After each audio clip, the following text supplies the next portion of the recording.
Bien-aimés frères et sœurs en Christ, joyeux sabbat sur le regard du Seigneur.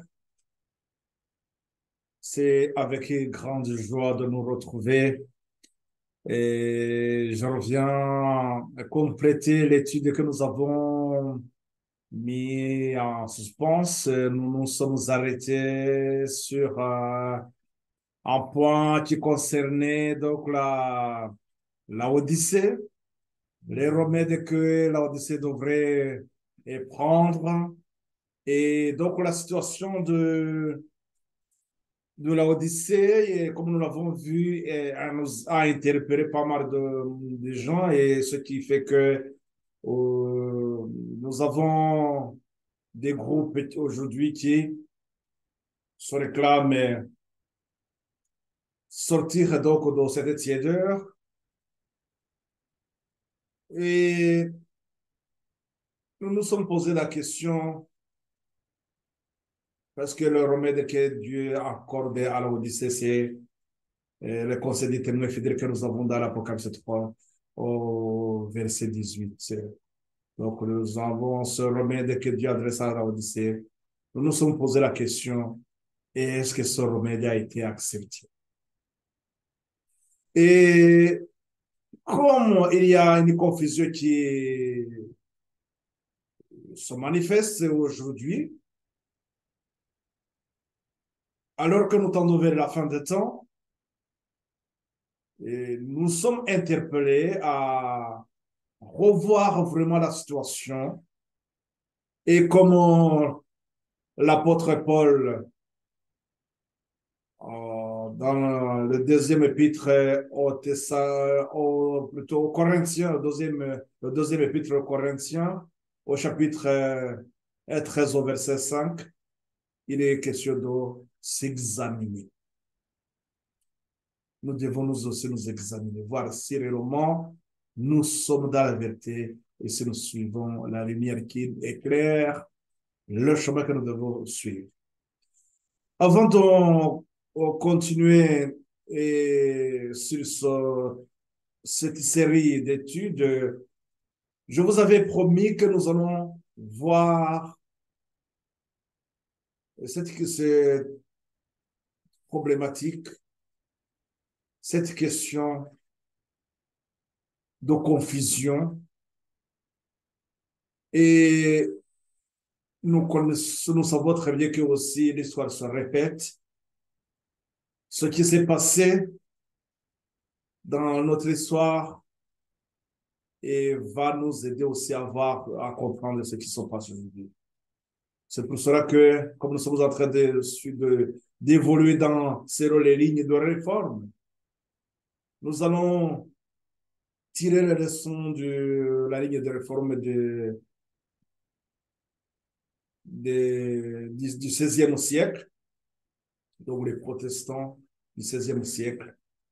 Nous allons voir ce qui s'est passé aussi, et ça va nous aider à comprendre ce qui se passe aujourd'hui, et cela va nous aider à voir comment progresser et dans la lumière qui éclaire le sentier que nous devons suivre. Avant de continuer, mettons-nous dans les médecins.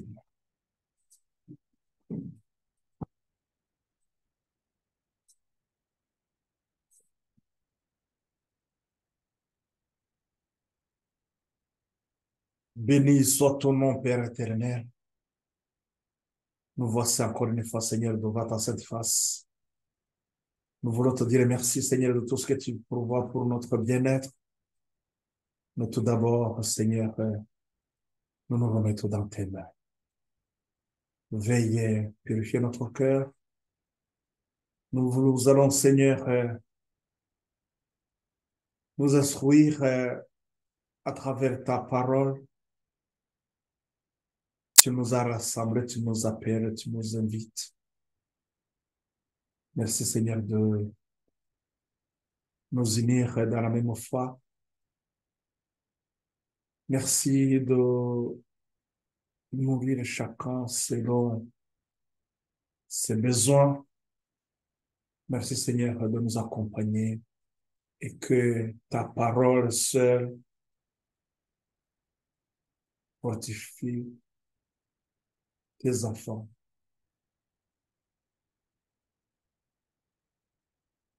Merci de tout ce que tu pourvois pour l'affermissement de ton peuple. Que tes anges viennent nous assister au nom et pour la gloire de notre Seigneur Jésus-Christ, notre rédemption. Amen.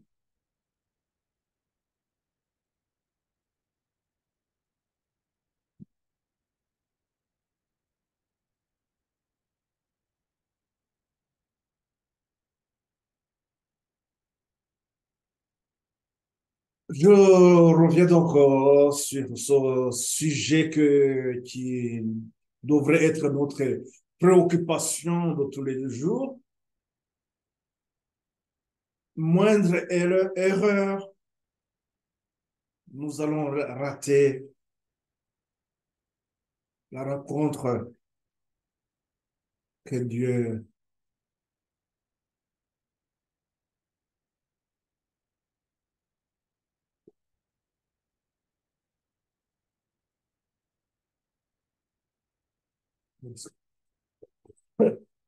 excusez.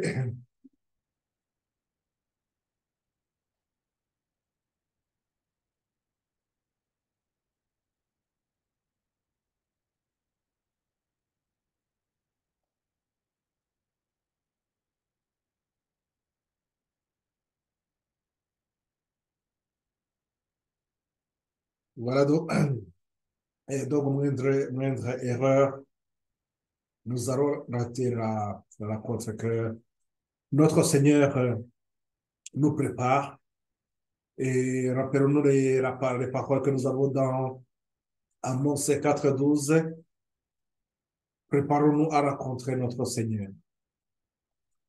La question donc qui se pose, comme je l'ai évoqué tout à l'heure, Satan a utilisé ses stratégies, sa stratagème, de maintenir les gens dans la confusion. Et cette confusion, elle est là surtout depuis le IVe siècle. C'est là où il a changé la stratégie. Au lieu de persécuter les enfants, utiliser la persécution physique. Il a opté pour introduire des faux enseignements. Et aujourd'hui aussi, nous constatons autre chose, c'est que nous avons beaucoup plus d'informations, nous avons beaucoup plus de faux enseignements et cela fait que nous ne pouvons pas réellement comprendre, tirer et tirer suivre la lumière. Donc la lumière, elle est noyée dans une multitude d'enseignements, une multitude d'erreurs. Et donc, mais voilà, selon Ferrat, nous savons ce qui s'est passé dans le IVe siècle. Donc là, on est dans la période de l'apostasie. Et lorsque les lignes de réforme étaient suscitées, c'était pour ramener le peuple dans le vrai chemin. Donc, rappelons-nous ce que nous avons vu dans euh, Matthieu 20, les ouvriers que Dieu envoie dans sa vigne. Pourquoi il les envoie dans sa vigne? C'est pour rétablir ou bien pour préparer la récolte, pour préparer à la récolte. Donc, ça veut dire qu'ils sont là pour entretenir les vignerons. Et plutôt, ils sont là pour préparer les vignes. Donc, ils sont des vignerons qui sont envoyés pour préparer les vignes. Nous rappelons ce que nous avons vu, donc pourquoi Donc, le problème que nous avons, comme je l'avais évoqué, c'est lorsque nous arrivons à cette période de la Odyssée, l'étude que nous avons vue dans le dernier roman, donc c'était la neuvième étude, et on avait vu que la Odyssée devrait accepter les, les remèdes, mais nous avons vu que justement, il y a une minorité qui va pas accepter le conseil des témoins fidèles, il ne va pas accepter le remède. Donc la question qui se pose aujourd'hui, c'était de voir, est-ce qu'aujourd'hui, nous avons accepté le conseil des témoins fidèles? Je vais vous rappeler le chemin tel qu'il est, nous l'avons vu, le chemin, où est-ce que nous en sommes dans ce chemin?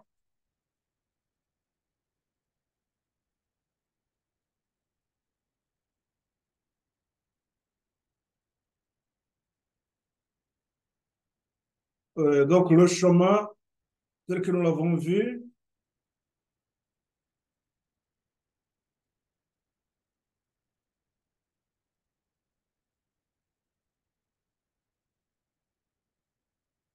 donc depuis, on était parti depuis 1844 parce qu'on avait vu que c'était à ce moment-là que la ligne de réforme d'Apocalypse 14 venait d'aboutir à la fin de la préparation. Donc, c'est-à-dire qu'on allait rentrer dans le message du troisième ange. Donc, nous avons vu subir comment ce chemin a continué vers où? Vers cette période-là de la Odyssée. Dans cette période-là de la Odyssée, que nous devons avoir, que nous parlons donc de ce remède, donc cette situation de tiédeur mérite donc d'être soignée.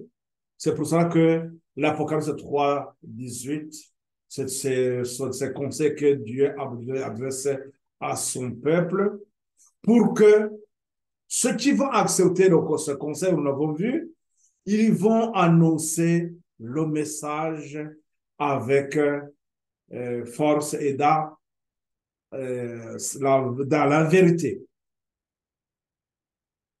Nous l'avons vu, je ne vais pas revenir donc, sur cette étude-là des remèdes. Mais ce que je voulais vous montrer, tout simplement, rappeler tout simplement, c'est que nous avons euh, une lumière qui éclaire le sentier que nous devons suivre. Et cette lumière, nous avons vu que dans la tragédie des siècles, à la page 336, que Dieu a suscité donc ce triple message, c'est pour préparer un peuple qui va se tenir debout à la fin des temps. Et lorsque nous arrivons dans le message du troisième ange, nous voyons que ce message du troisième ange doit être amplifié. Et l'amplification de ce message, c'est l'Apocalypse 18. Donc, c'est pour cela que j'évoque souvent ce point, c'est qu'à l'horizon de notre chemin, nous devons voir quoi? Nous devons voir l'Apocalypse 18. Donc, si nous ne voyons pas l'Apocalypse 18 à l'horizon de notre chemin, c'est qu'il y a un problème. M'adressant à ces différents ministères que nous avons, ces ministères qui se disent issus de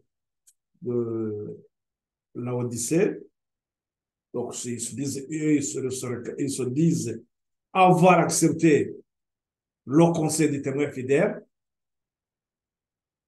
cela veut dire tout simplement que leur regard aussi devrait être fixé sur quoi? Sur l'Apocalypse 18. Et la question qui se pose aussi, c'est quand l'Apocalypse 18? Quand est-ce que nous avons cette, cette réforme d'Apocalypse 18? Pourquoi on devrait avoir cette réforme? Puisque nous sortons de la tiédeur. Il faut qu'il y ait encore une préparation pour amplifier notre message d'Apocalypse,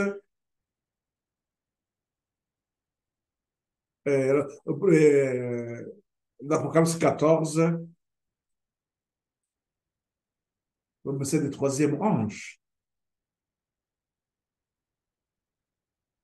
Et nous avons vu que justement que le problème qui se pose aujourd'hui, le fait nous avons une multitude, je vous rappelle encore ce que nous avons vu, donc cette multitude d'enseignants,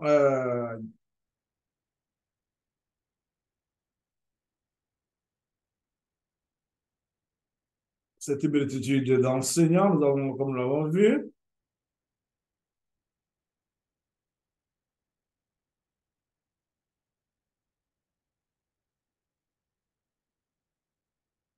Donc nous avons vu que donc cette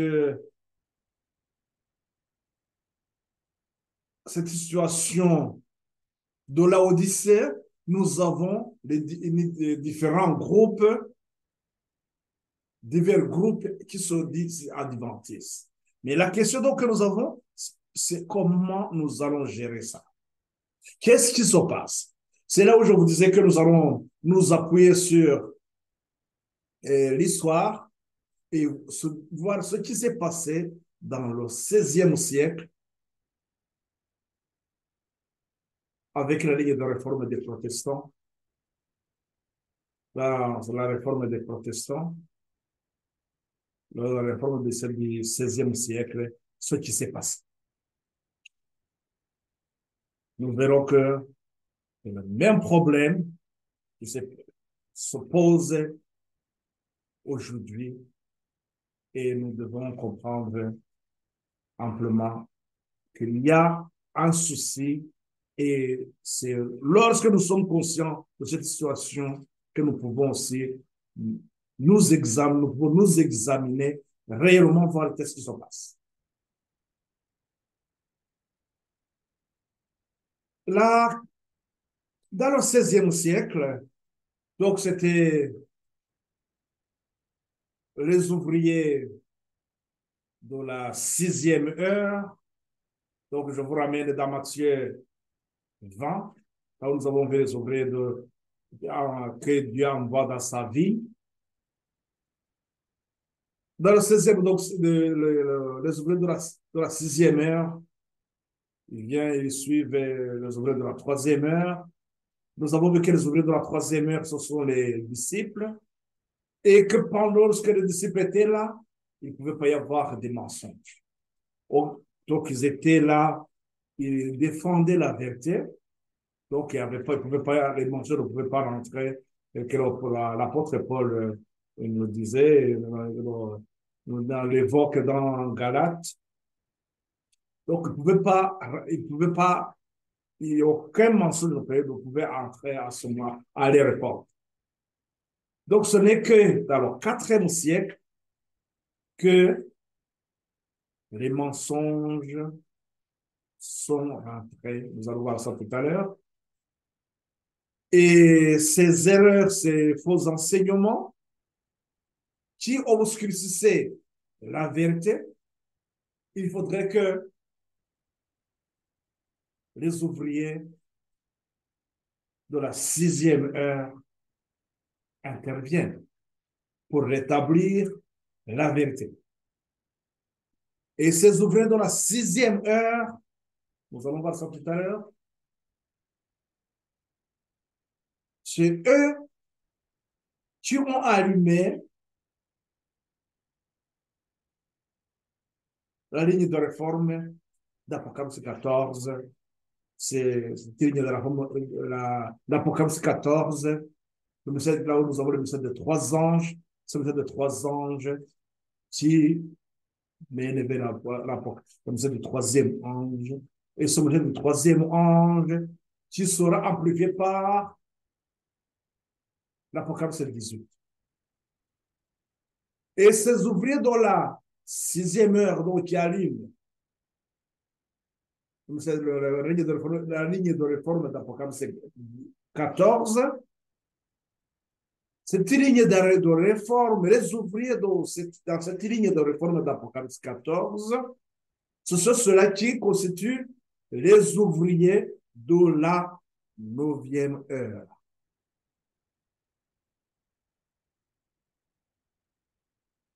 Et ces ouvriers de la 9e heure seront suivis par les ouvriers de la 11e heure.